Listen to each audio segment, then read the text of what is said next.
Ladies and gentlemen, we are back with another episode of the ABJ Podcast, episode 28 on a Sunday, Super Bowl Sunday.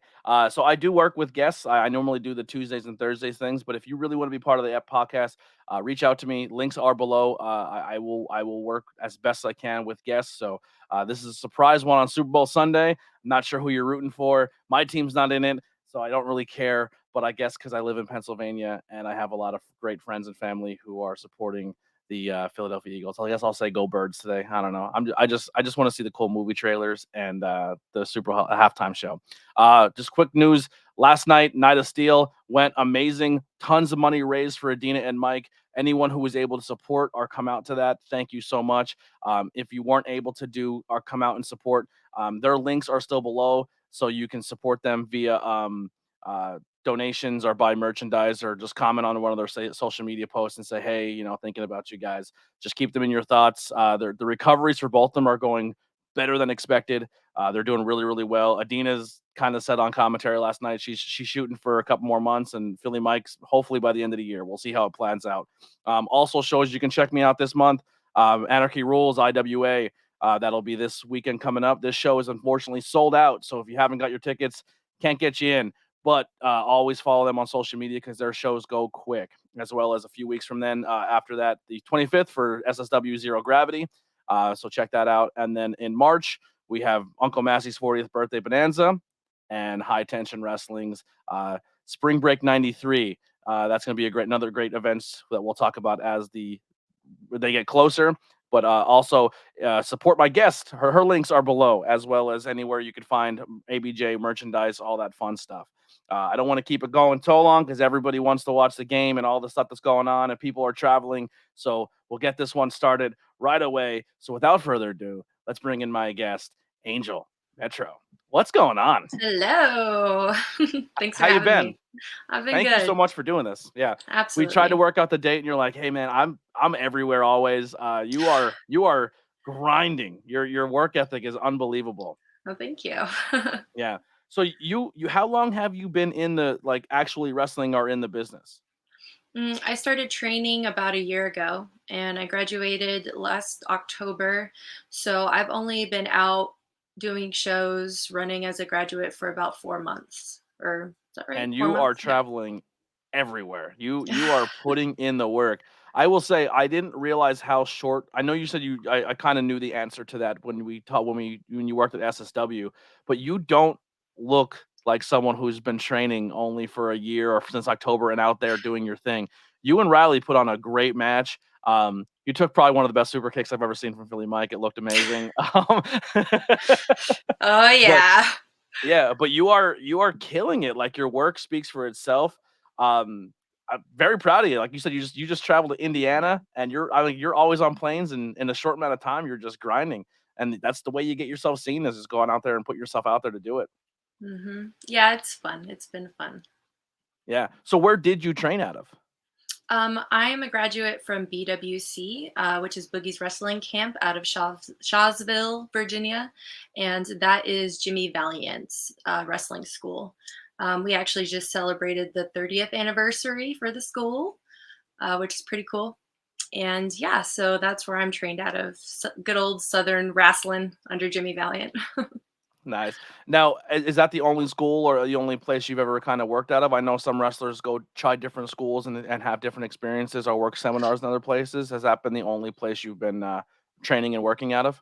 Right. Yeah. Well, since I just graduated in October, I've only had a few months to be out and doing shows, and I've been trying to fit my training with my school in between those times. So I haven't had a Hmm. ton of time. But actually, Ricky Shane Page just announced that he's starting up a new promotion that is kind of like his own little version of NXT almost. So it's like a development promotion as well. So I thought that would be really fun. So I think I'm going to try to jump in on that. And I think he's running that out of Ohio, or one of the surrounding cities around Cleveland. So I think that'll be cool. I've definitely been trying to expand a little bit and go to other schools and see what's up. Yeah. But I've just had so many shows that just getting my own school in and keeping it consistent, that's my priority. Well, it's probably good too. Like it all really depends the angle you take and the attitude you have going into it. So you can go and work maybe a couple months since you graduated, see where maybe, hey, I need to work on this and improve on this because you have the on the job training right now. You know what I mean? Like you go work with all Mhm. these different names and all these amazing, talented people from all over the country, and you're not really in that bubble. Like most people that come out of a graduating class, they work a 50-mile radius of their house for years. Some people never leave that bubble, and Yeah, you're 40 already in a short miler. amount of time, you're traveling all over the country, which is gonna be amazing for your growth and your development. Yeah, I've been really fortunate that way. I've been Mhm. given a lot of opportunities quickly, and yeah, I'm just grateful. I just tried to never take that for granted, and it's been fun being able to go out and see different scenes in different states and see how they do things. Yeah. So how did this wrestling bug bite you? How did you get in this insane professional wrestling business? Well, obviously, like I think pretty much everyone starts off as a fan. So, being a fan of wrestling, my former partner, Marcus Crane, was a wrestler for 16 years, and he passed away December of 2021. And at the time, he had been recovering for quite a bit of time from an injury. And so we were getting him conditioned to be back in the ring and, getting things back up to speed. And so there was just a lot of things left undone that he wanted to do. And, it was one of those things where, I made a promise that he'd be able to do that, that we'd figure it out and make it work. And because he had passed away, it was just one of those moments where I was like, the next best thing that I can do is do as best as I can and try it. Just try to get in there and just keep his memory alive and um, yeah, knock off some of the things on his to-do list. And on a personal level, it was kind of a lifesaver, like going through such a traumatic time and having to deal with that and losing, your partner, your best friend, like all of these things. And yeah, wrestling really was just a lifesaver for me. It helped me smile again when I hadn't smiled in months since he had Yeah. passed away. So That definitely not well, you're kinda like a Charlotte moment, you know what I mean? You're kind of picking up a torch and a legacy for someone else and then finding your own niche in this business, which is super yeah, commendable, and it's awesome that you're finding passion in somebody else's you're kinda living out someone else's dream, which is beautiful. thank you. Yeah, I never That's it. try to um, approach things as a replacement or an imitation for Marcus because there's just no way anyone in the world could do that. He was a one of Mhm. a kind person and a one of a kind wrestler, but I definitely do things in a way to honor him and to keep that memory going, to keep the Marcus Crane chants going. And Mhm. the clothing company Dream Eater, I've kept that going. And yeah, I mean, my only two goals when I started this was to make him proud and to make myself proud. And so far, I've been able to do that. So that's all I want. And you've been only doing it a short time, and like I said, you're the sky's the limit. Like I said, a lot of high praise coming out of people out of the camps of promotions you're working at and people you've worked with, and just the environment you bring to locker rooms. You are an absolute bright spot on that Short Star locker room. Oh, That's thank you. already an environment in a short time that promotion has built a really good locker room. And if someone when people come in and just add to that, it's nice. It's really nice to be a part of that with other people. Like that locker at one point in time, that room that you guys were in, that was Mhm. the other room. It was crazy. So watching that promotion develop and having people like yourself and come in and just only add to the experience was awesome. Peter DeLong, my commentary partner there, says huge potential, doing things the right way, big fan, and then R.I.P. The Devil's bid red dick. Thank you, Peter. Yeah. So, what are some you said you want to take on that torch and do things. What are some goals that he set that unfortunately he wasn't able to do that you want to strive to achieve? Um, well, there were a few things, and I just keep those personal Okay. because Marcus was never one of those people that was like oh, I want this and this prestige and that and da da da da da da da. Da. He only, and it's the same way I am as a person. He only did things that had a sentimental or personal meaning to him. He did have certain Hmm. things that were big accomplishments, like wrestling in Japan was a big one. Wrestling Danny Havoc was another big one. Things like that. But it's not like I'm gonna collect this, and this. You know what I mean? So Yeah. I keep it more on a personal level, and not because I'm like, oh, this is just to myself and blah blah blah blah. Hmm. It's more so because I've approached wrestling as there's a lot of talk in wrestling and there's a lot of things people will say that they're going to do, and I like to talk less and show more. So the things that I accomplish, I like to do them, and then that's all the proof that you need. I love that. That's a great attitude to have. That, like how they say, talk is cheap, or don't tell people your plan until it's already done, type deal. Yeah, I like to surprise people once in a while. Yeah. Now you said there's a clothing line. Can we talk a Hmm. little bit about that? Yeah, absolutely. Actually, Dream Eater. I'm looking the shoulder. I thought for it looks like Hydra from Yeah, it Marvel. is. It's Hydra with Yeah, like a gas mask. that's awesome. That So was how did his this logo. clothing line start, and what is the idea behind the clothing line? Yeah, well, Dream Eater Marcus started it a long time ago. I want to say 2013. And Dream Eater is actually, for those that like Pokemon, he is a big Pokemon fan. So that's actually from the Ghost Pokemon. But Hmm. it was just his creative outlet. It's got a lot of um, well, some of the first shirts were in fact Pokemon, but it's just got a lot of creative artwork. He focused a lot on cryptids and monsters, depictions of himself as well, wrestling.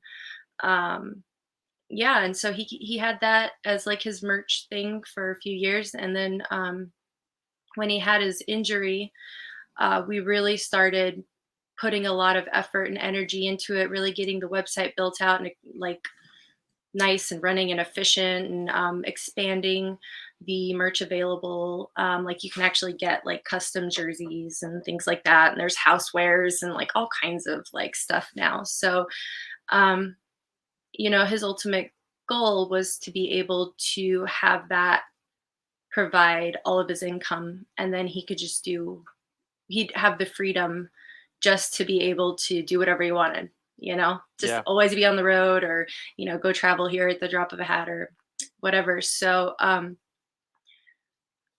because of that, and because when he passed, so many fans were uh like, where do we get Marcus Crane merch? Like, what do they wanted something to remember him by.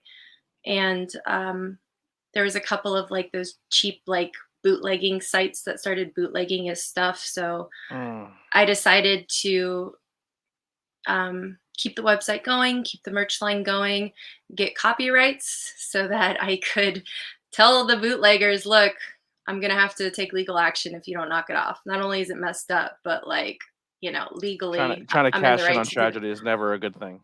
Yeah, definitely not. Yeah. And so with that, Marcus was always a very giving person. He loved the deathmatch community so much. It was like his second family. And anytime one of his friends got injured, he would try to do something for them, make a shirt design that, he could sell and raise money. And so basically, what I've done is kind of just kept Dream Eater in that vein solely, like to help workers, to help wrestlers when things like that come up, whether it's an injury or personal emergency. Like Hoodfoot had been injured earlier this year, the light tube. So we had raised some money for that for him, and we did a collaboration effort on that. And Greg Iron, when his father was dealing with cancer, we did a special limited edition Marcus Crane Dream Eater shirt, and raised money for that. And we've raised money for several charities, and yeah, just keeping the good going. Marcus really loved doing that for people, and there was a lot of causes as well that he cared about. So being able to keep that going was important to me. That's awesome. As soon as we finish this interview, I'm gonna be on the website looking because you've already sold me with pop culture references of Hydra and as soon as you said Dreamer, I was like that's a poke because my favorite growing Yeah. I loved the ghost form. So Gengar is my favorite, but Oh, I'll yeah, take a that was guess with his 100. favorite too. Oh, we're Yeah, like he the same loved person. Gengar. Yeah. Yeah, yeah. So it kind of looks like heavy metal, pop culture, and a little bit like the Blackcraft, almost like that vibe, like the horror. You know what I mean? Yeah, definitely, he was. Right up, right. Well, it's just popular now. It's right up everyone's alley. So it's awesome. And I believe I have it linked to your social media as well as your website, and I believe they can get to everything from there as well. Yeah, as far as Dream Eater Perfect. goes, you can just go to dream-eater.shop, and that'll bring up the website. Perfect, perfect. Yeah, and how you're saying you raise money and funds for people. That literally we just did that last night for two injured wrestlers. You said Mhm. Philly Mike was wrestling for almost probably 3 or 4 years, just like just a bothering knee injury, and then he's like, I'm gonna go checked out. And they're like, you don't have a knee, it's gone, everything's destroyed. And he's like, well, there goes a year of my career when I'm working really hard. But people Right. don't realize like when an independent wrestler goes out there, they're not making crazy money. It's not something they can live off of Mhm. right away. And when they get injured, it affects their indie work and it also affects their shoot jobs, you know? So the fact that people Absolutely.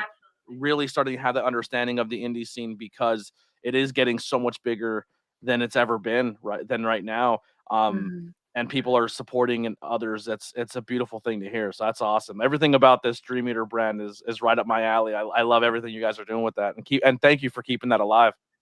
Thank you. Yeah. Yeah. So, you had some matches recently. You just said you worked Mhm. Indiana. So, in your short amount of time, what are some highlights and some moments that you've had working that are standouts for you? Um, well, every time I work a new state, that's always fun. It's nice to be able to go to different scenes. Yeah, last week or not even last week, Friday, I worked Shane Mercer's promotion, XCF, and he runs that out of Indiana, and that was great. That was a three-way between me and Thunder Kitty and Billy Starks, and that was fun. I guess some of the highlights for me would be when I get to work. I finally get to work my friends and acquaintances from wrestling before I started training. Like Mhm. that's kind of nice because I know them and we have this relationship, but now I'm like on the other side of the fence, right? I'm not the wrestling spouse running merch and like doing that kind of thing. I'm now like a worker. So it's a kind of fun transition. Um, yeah. New Jersey, of course, was fun. That was a great show to be able to work in. I'm a fan of, you know, little kid fans. I'm a fan of little kid fans. So we had a And ton of they were a blast that night. they were so much fun, like being able to work for kids. They just love it, and you look like a superhero to them. And having the guys run back into the locker room and being like, "These kids just chased me." Yeah. Just Yo, so I don't know if you know this story, but in the spot, Mike super kicks you at the end of the match and kind of yeah, costs so it kind of leaves it open for you and Riley because you've never really had closure because Mike interfered because you were about to win. right. Uh so Mike said he went to the bathroom and there was a bunch of kids like in that room and they're like, so you like hitting girls, man, huh? And they like surrounded him. Like they were gonna jump him. Well, He good. was They like should have. Yeah, those kids were chucking stuff in the ring. Like the wrestlers did the spot. Someone opened the floodgate and did the spot where you open their chest and let someone slap them. So anytime a Oh wrestler yeah, came close, these kids were swinging on them. I heard Like, about that. yeah, Yeah, they were actually, I pulling was people's hair. I was signing some like stuff for the kids like after the show and one of the little kids came up to me and he was like, "You know, that guy should go to jail for kicking you in the face." I was like, "He should, huh?" Yeah, they surrounded him. They were gonna take it out on. They were gonna beat up Philly Mike that night. That was funny. He was like, "Yo, they closed in on me. I thought I was gonna have to fight a little bunch of little kids." Yeah, the kids But are yeah, great. that was a very very fun crowd. I we left there. We're like, yo, that was insane. Like the wrestlers come into the back and they're like, yo, they like that kid punched me in the gut like hard. Yeah. Yeah, Yeah, so those shows are good. they're always a highlight. Anytime I make a new fan that way or a fan tells me how much what I do impacts them. That means a lot, you know. Um, Hmm. Being able to, I don't want to say be a role model, but doing things that people that identify with me didn't think was possible, especially teenage girls. You know, when I go in Hmm. there and if I have a, you know, match or especially intergender matches and they're like, I didn't know like that was possible. Like you whooped his butt. And I'm like, Yeah. yeah.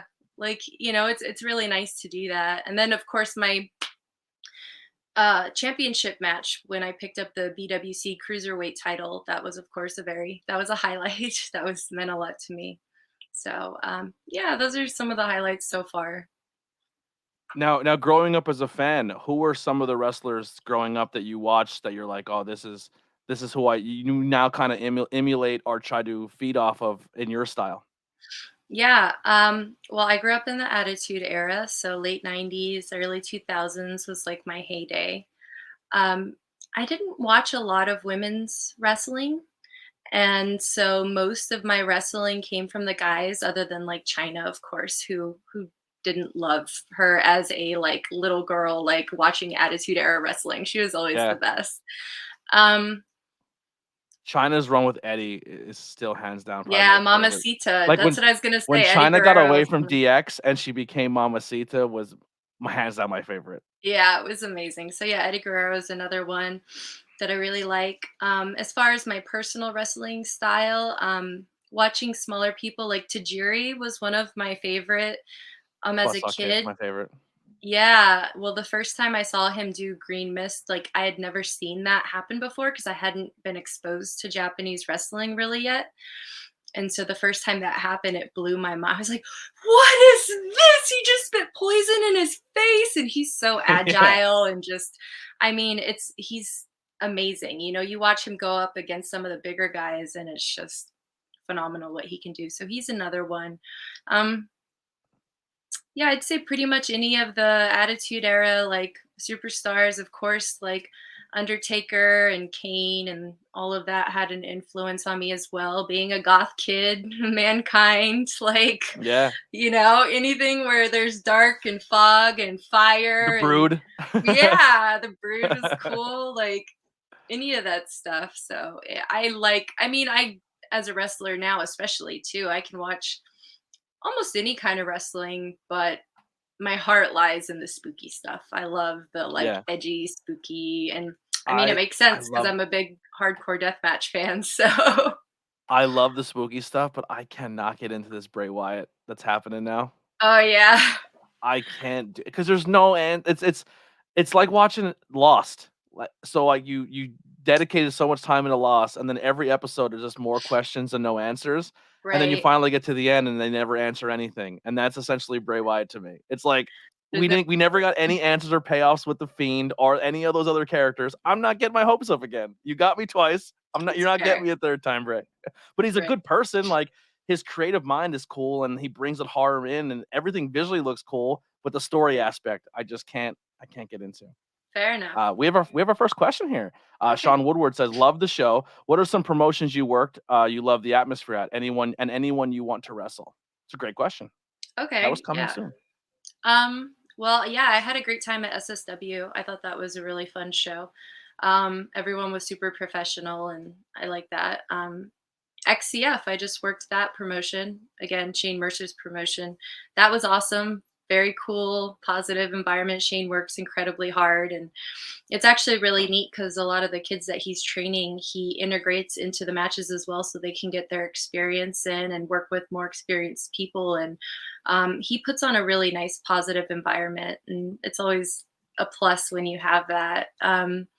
No Peace Underground was also Oh, another like they got me last year. I never watched that ever, and I became obsessed with Effie. Like I love Yeah, watching Effie is Effie and great. Effie versus is it? If I say it wrong, I'm sorry. Don't beat me up because he's really intimidating. Paro. Yeah, Pa okay. they just wrestled on a stage in a bar, and Mhm. it was like a last man standing, but you had to stand like, you had to sit on a throne. So you had to sit on the Mhm. throne for a certain amount of time, and it was Effie and this just it looks Paro looks like Bert Kreischer, the comedian, but just jacked monster version. Yeah, totally, I could Like a see that. He yeah, does. and I was and that whole promotion I was watching, I was like the storytelling was more there as well as the deathmatch style. Like they were telling story as the match was going. That was probably the first promotion I watched where I really, really had more of an appreciation for deathmatch wrestling because of that promotion. Dude, I went out and bought the Yeah. T-shirt with the pentagram with the rainbow flag, and it Mhm. was like I think like I forget what it all said, but it was a very it was a LGBT pro show, but deathmatch wrestling, but not in a ring on a stage. And I was like, Mhm. this is so cool. Like I don't know, Yeah, I I can't loved it. remember with that shirt if that was the time that Effie, because he had the Gaytanic Panic at one point, Yeah. and I don't remember if they used that for the no pee shirt, which is hilarious. Like, I love I that think it phrase, said like but we're here something for sin or something. I forget what it said, but it probably had like Effie yeah, has it like was the great. best merch always associated with him.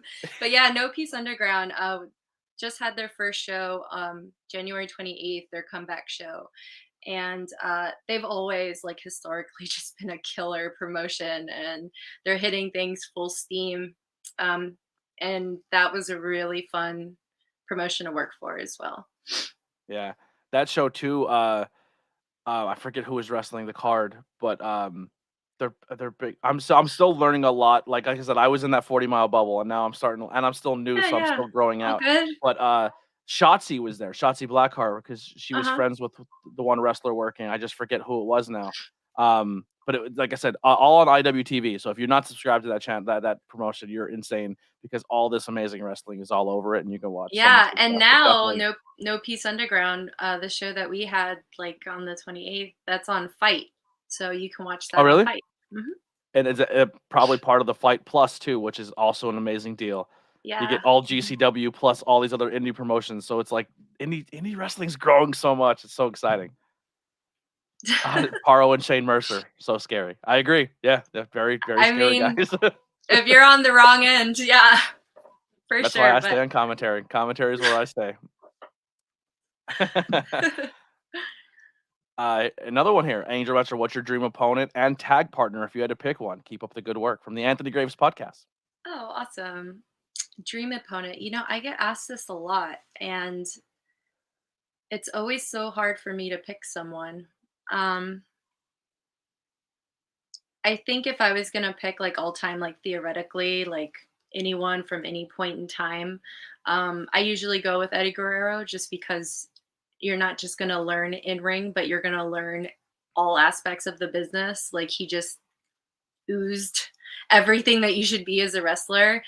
Yes. Um, so that's one. I'd also really like to, like, historically speaking, I'd love to hang out and like wrestle around with Sputnik Monroe. Like he's a personal favorite of mine. He's like older school, like Yeah, older school.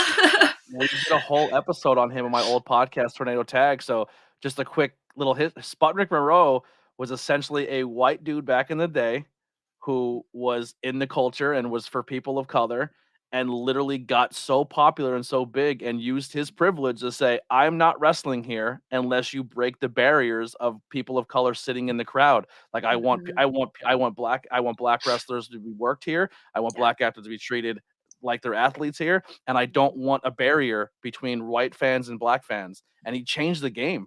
Yeah, he helped desegregate wrestling in the South Yeah, for sure. So awesome, that dude. Great call. and a total badass too. Like Yeah, he just like look like everything I've read on him and like all of that. He just looks like someone that would be really fun to hang out with. yeah. So That's a good pick. Yeah, I didn't know when we did the episode on him. I knew nothing about him. My buddy Brian taught me about. I'm like, this dude's the best. Yeah, he good. really is. Yeah, he's super That's a great cool. pick. It's interesting Um, how you said Eddie too. Just talking to wrestling like people who are in the business, and you say like, hey, like when two wrestlers go in the ring and the fans see what happens and transpires in the ring is beautiful. But what you don't realize as a fan is when you're backstage behind the curtain and you see those talent work out the matches, you don't realize how much you guys feed off each other and learn and grow as talent even before you just hit the ring that night and just feeding off each other. So like a great example is Christina Marie when she worked 2 matches with Mercedes Martinez. She credits mhm, her a lot of her careers like being backstage with Mercedes and not just going over our match, but picking her brain and learning things about her in the business helped me as a professional. And that was just working 2 matches on a weekend where you have maybe a couple hours to work with each other. And those small segments are catastrophic for careers and positivity, just helping you get better. So it's Right. interesting how you said the Eddie thing is like not only just putting a match together, but learning from him. You know, Yeah, absolutely. I mean, being a new wrestler, I definitely try to, when I have the ability to wrestle people that I can learn from, because it's fun to do matches and it's fun to wrestle, but when you're new, being able to team up with someone or have an opponent that has more experience than you is invaluable because you can learn so much in such a short period of time. And as far as like people currently that I'd like to wrestle, Sue Young is awesome. I got to like hang out a little bit with her at No Peace, and she's great. And I love her gimmick and everything she does. Like, that would be really cool. Kid Bandit, who's also a newish wrestler that has gotten uh, very popular. She's awesome and just really fun. And I feel like, I mean, we just hang out and do nerd stuff. So, like, I'd really like to Kid wrestle Bandit just got her. announced for Mania weekend. It's going to be on Effie's Gay Brunch, and I Yeah. think that's going to be a huge launching point for her. Is that show? I think that like she's already climbing, and people are really starting to find. But I think Mania weekend, GCW, when they put together those shows, they're amazing show. Like Speedball. Speedball, I think worked Yeah. every single show Mania weekend last year, and he's now like the hottest thing going right now. You know what I mean? Like Right.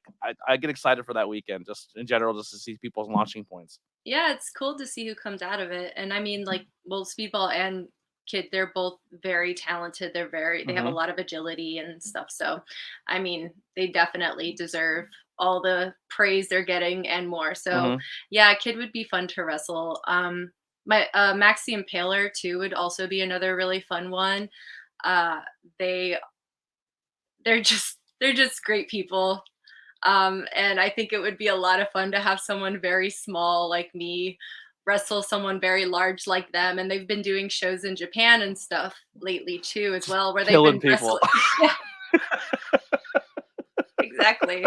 It's like when Spike got thrown by Bam Bam. That's all you see Yeah, happen in Japan is right. Max just throwing people all over the place. Yeah, and so Very, very nice person too. Max is really nice. yeah, they're a sweetheart for sure. They're one of my faves in wrestling. But I seen Max outside of the gimmick and mhm. then seen them in it, and I was just like the black guys with I was like, I'm out of here. Well, and the cool thing about When they go Max, full Max, yeah, yeah, it's daunting. I like, I mean, obviously Max's gear is amazing, but Max also, like, that work in the gear is them. Like, they Hmm. put in all that work into their gear, and being someone like from the punk scene that kind of did the same thing with my own gear, I really respect when people take the time. Not everyone can do it. It's kind of a hard thing, but when people take the time to customize and really develop their own gear themselves, it's cool. Cool little feature. So, Yeah, I had the pleasure of working with them at Camp Leapfrog. They did a match with Edith and they did a match with Big Calix, and they were both really awesome. good matches. Yeah. Awesome. So who would you want to tag up with if you had to say we're gonna go arm shoulder to shoulder, we're gonna fight the world together? Who you taking with you? Man, I could take any one of the people I just said I'd face. I'd probably take Max. But I'm yeah, not a very good fighter. I would love to tag with Max. That would be so much fun. I would Join the totally, wasteland. I'd just climb. Well, yeah, I actually am a wastelander. So, Yeah. yeah, so uh climbing up on their back, I told them once actually that I was like, you can just yeet me at people. You just use Yeah. me as a projectile towards people. So that would be fun. I like that. Like I like Hulk getting and yeeted. Wolverine when they would like in the cartoons Yeah, when Hulk would grab exactly. Wolverine and he would Totally. just Exactly. yeah. That's awesome. Great names we're dropping here. And if you're the names you're hearing right now, if you've never heard of them, dive into the independent scene and go research them because you will not be upset at all by the time you're putting into watching their work because they're so talented. That's my favorite part about doing this podcast is talking independent wrestling with other independent wrestlers, but also like learning something new about a new promotion or a wrestler I didn't know about to go check out. So I Right. appreciate the fun conversation so far. Yeah. So how many states have you worked in so far? um, You gotta get like a map and start coloring in where you've been. yeah, hold on. I just lost count again. Since October, by the way, she's counting, so that's amazing. Just saying. I wanna say it's around 7, but it's That's kinda hard to awesome. think on the spot. I have, like, a little notebook where I write down every show that I've had. So if I had the notebook right here, I'd be able to tell you, but I think Yeah. it's probably about 7. Do you have a venue or a promotion that, like, is on your radar that you would love to work at? Or, like, for me, if I were able to call just even a match at the 2300 Arena or at the Hammerstein or something like that would be Sure. amazing. Do you have those bucket list venues or promotions? Um, I don't have, like Hammerstein or anything like that for me personally, Mhm, but I would love to. I mean, at some point, it's gotta happen, but H2O up in New Jersey, it's Matt Tremont's promotion. mhm. Him and his wife are good friends, and so I'd just like to finally get up there and wrestle instead of Do visit. it in the fall if I had a recommendation. In the summertime, that is the hottest building I've ever been in my life. But it is one that building has so much charm and charisma to it, and Matt is a giant, sweetheart. I love him to death. Yeah, yeah, so that would be cool. Um Honestly, I've just been kinda going with the flow with everything. Like, my main focus was just improving, learning, and I didn't really care where I wrestled and for who, as long as I was having fun and, like, Mhm. the fans were in it, and I've just been really lucky, like, what's been coming at me, so, it's weird, like, people ask, like, "What's your five-year plan? What's your" "Who are you gonna this, and this?" And I'm like, I just wanna be happy. So, like, if it's Yeah. fun, I'm digging it, like, I'm with it. What you've done in such a short time, 7 states and all these promotions working every weekend, like, you probably have more ring time in right now since October and states and road miles traveled than some people their entire career already. So, like, your attitude and the way you're attacking it and the way you're going about it is you're doing it the right way. You're having fun, you're not burning yourself out, you're experiencing the business, and I think it's awesome. Yeah, I mean, it's already, like, such incredibly hard work that for me personally, I think if I restrict myself with too many, like, I gotta do this by this and this by that, by that, by that, it would take the fun out of it for me too much. So, I've got these things like maybe not a specific promotion, but like I'm from California originally, it's my home state. So I'd love to go wrestle there at some point. And I've been asked to like by fans and stuff. So be cool to get over on the West Coast at some point. Yeah. How much does fan interaction help? Because another thing I'd like fans to realize, how much does fan interaction help you get bookings other places? If fans are tagging you on social media and tagging promotions, because like I said, the independent scene has thousands and thousands and thousands of really, really, really talented people all over the Yeah. country. And even in your 40-mile bubble, sometimes it's hard to stand out. So if a fan is like, "Hey, GCW, check out Angel Metro," and more people tweet that helps. That gets your name out there. Yeah, I mean, I'm not a promoter, so I can't tell you why they booked me because that's up to them for each one, right? But Mhm. social media is definitely a huge I mean, honestly, the fans are the lifeblood for any wrestler because through their support, their social media, interactions, tagging new promotions that might not have been aware of a wrestler before, coming out to the shows, of course, filling seats, merch because so much of our income is dependent on merch sales. Um, yeah, it all plays into it, and I feel with things being digitized so much these days, it's maybe not a necessity to have a strong social media presence as a wrestler, but it definitely helps. So Mhm. the fans being, interacting and being involved and stuff. The more your name is said, the more people hear about you. I mean, that's what it's about. So definitely a big help. Yeah. Kay with a great question here. Have you been come closer or more friends with someone since wrestling you didn't know before, or someone that seemed very different than you and you thought about being on the other side? That's a great question. I had the advantage of being a wrestling spouse before I became a wrestler myself. So I kind of got a little bit more behind the scenes than maybe your average person would have. But yeah, there's definitely some people that I've gotten closer to. There's only a few people that I told, especially in the business, that I was training when I started training to wrestle. And so those people I've kept close to me. And um, as far as people that, what was the exact phrasing? Different on the other Like, side? yeah, Is that what it was? Yeah, I I mean, think so. Yeah. yeah, I suppose people can be different, but it depends on how you know them. And, you know, some people's gimmicks, it can be very different from who they are as a person. And sometimes that can be a good thing, honestly, especially if they're a heel. Yeah. Like you were saying, Pero and Mercer are, intimidating, but like Mercer's like the nicest dude in the world, you know? So, You know who else is like that too that I was shocked with was Nick Gage. When I met yeah. Nick for the first time at a show, Hmm. he came up to me I was shooting my shot for GCW. They were having the Settlement Series shows at H2O, Hmm. and a few of my friends were like, "Hey, I don't have a ride. Can you drive me up?" Because it's one of those shows where I can just show up, and if they like me, they can use me, and I'll have an opportunity to wrestle for GCW. Yeah. But yeah, so I was like, "Oh, I'll go." So I went up and like, "Hey, just put it out there. I'm a commentary guy. If you need me, I could jump in. I know a lot of people that are here tonight. Unfortunately, didn't pan out, but I shot my shot, you know. But Yeah. I'm standing there in a Mick Foley shirt, and Mick Foley is like Texas Chainsaw Massacre. I got it from Pro Wrestling Tees, and Hmm. Nick Gage comes up and goes, "I like that fuck," and he's the full Nick. I like that fucking shirt. And by the Yeah. end, he's like, "Give me a hug," and he's like, "You're a good fucking dude." I was like, "This is awesome." Like, Yeah. yeah, it was like I was just like he came walking up. I was like, "Oh god, oh god, oh god," and then he started talking to me, and I was like, "What a sweetheart! Like, what a nice guy." Yeah. Right.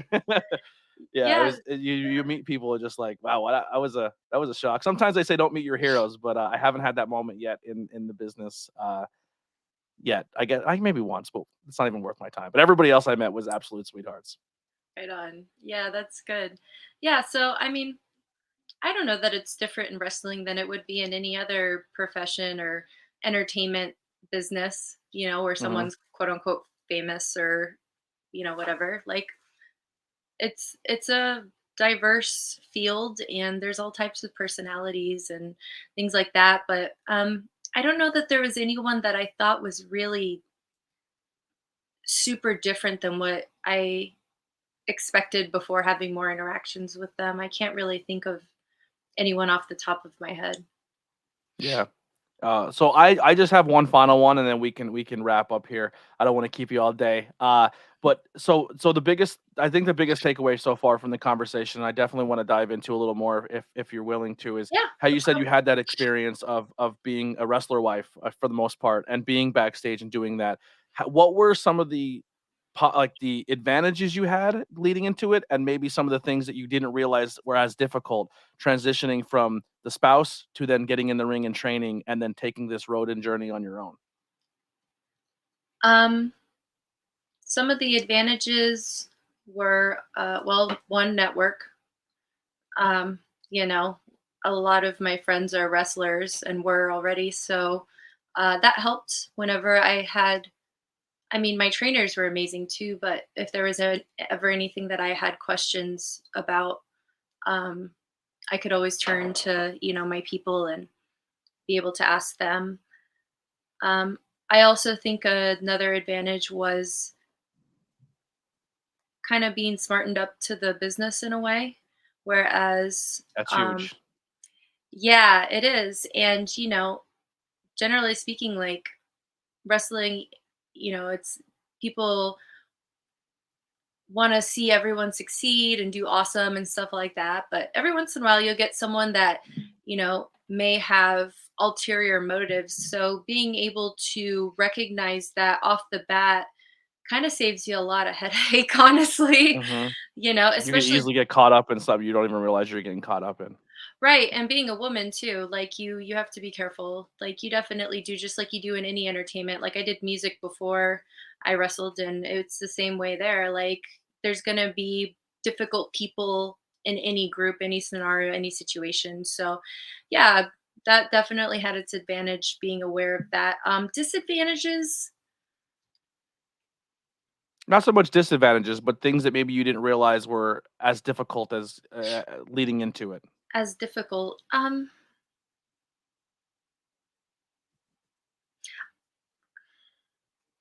I guess I didn't realize that being in the ring would be the easiest part because it's the most physically difficult and mentally difficult as far as like processing and like understanding at a split second. That is where I felt the most natural once things were already started. It's more so um,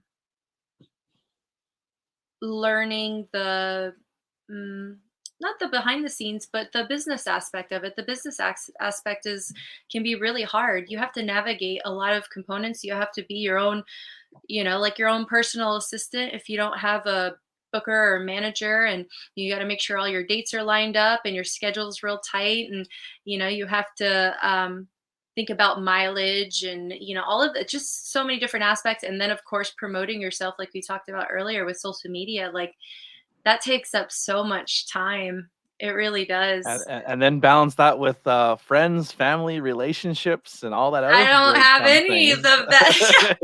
I don't do any of that anymore.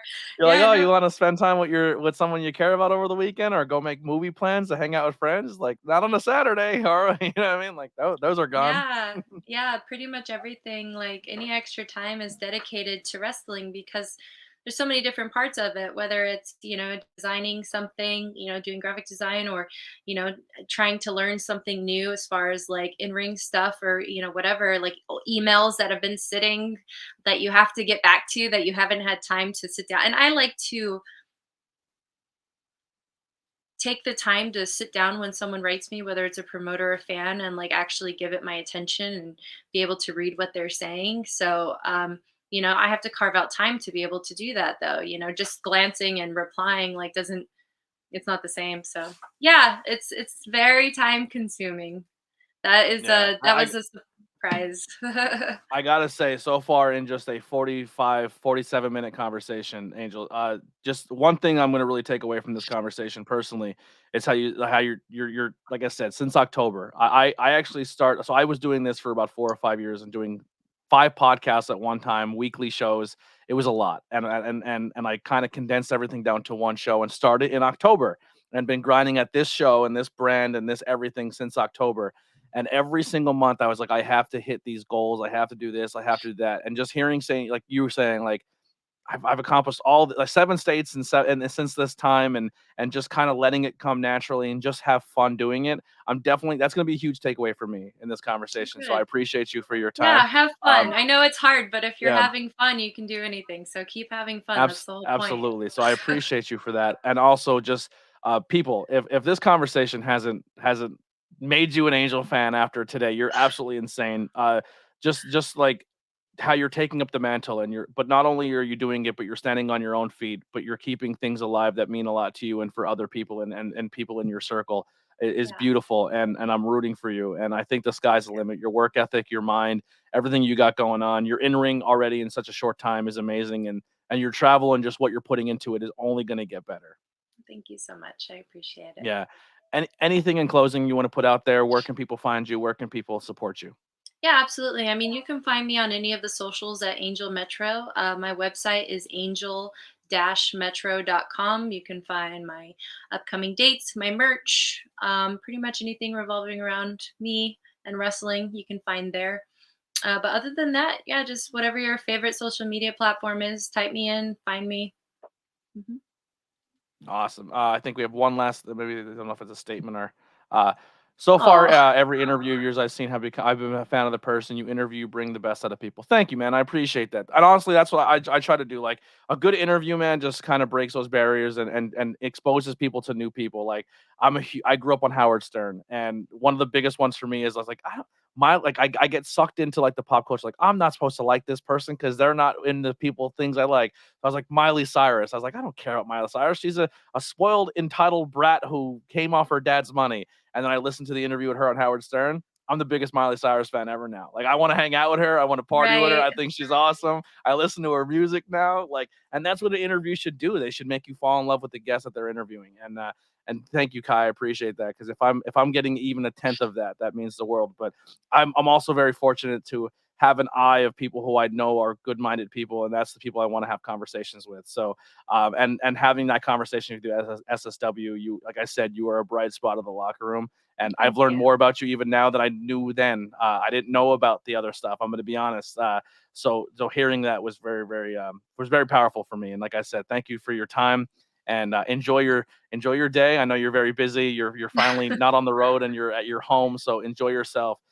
People, please go buy merchandise, go support, do all that great stuff. Go to Dream Eater, buy that stuff. That's all really cool, and it goes to help a lot of people. Trust me. After this weekend I had of doing a benefit show, you realize how much you can help somebody that is in this industry that it doesn't happen very often, you know. So once again, Angel, thank you so much for your time, Thank you and for anytime having you me. want to come back, if you have any cool moments and you want to come talk and hang out again, the door is always open. So Sounds that's good. going to do it for the ABJ podcast, episode 28. Next week for Valentine's Day, I'm with Alex Watt of High Tension Wrestling. I already got my chocolates ready. We have our dinner date ready. It's going to be fun. So definitely go check out him and High Tension Wrestling and all the cool stuff happening there, and tons of great interviews coming up. Thank you all so much for the support and everything you guys have been doing. We'll see you guys next time. Here's some music by Billy Trey, the Converse Kid, and we're out of here.